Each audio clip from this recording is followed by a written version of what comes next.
తత్పాద చేచనముంచేస కమండలూదకములను చల్లించి తత్తోయముల్ వినివీధిన్ ప్రవహించదేవనదిగా విశ్వాత్మకీర్తి ప్రభన్ అంటారు.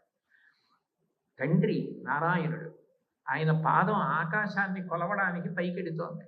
బ్రహ్మలోకంలో బ్రహ్మగారు ఉలిక్కి పడ్డాడు సందడి చూసి. బయటికి వచ్చి, నేను ఆయన నాభికమలంలో పుట్టాను, నాన్నగారి పాదం వస్తోందంటే నాన్నగారి ఇంట్లోకి వస్తున్నారు. కొడుకు కర్తవ్యం ఏమిటి? తండ్రి ఇంట్లోకి వస్తుంటే కలశతో నీళ్లు పట్టుకెళ్ళాలి, నాన్నగారు కాళ్ళు కడుక్కోండి అని. నా కర్తవ్యం నేను చెయ్యొద్దు, అందుకని గబగబా తన నిత్యకృత్యములు చేసుకునేటటువంటి కమండలం, అందులో ఉన్నటువంటి నీళ్లతో పైకెడుతున్న పాదాన్ని కడిగాడు. కడిగితే ఆ పాదాన్ని కడిగినటువంటి నీళ్ళు ఏమున్నాయో అవి వియద్గంగలో ప్రవహించాయి ఆకాశంలో. నీ పాదం కడిగిన నీళ్లు అంత గొప్పవయ్యాయి. బ్రహ్మగారు కడిగిన పాదము బ్రహ్మము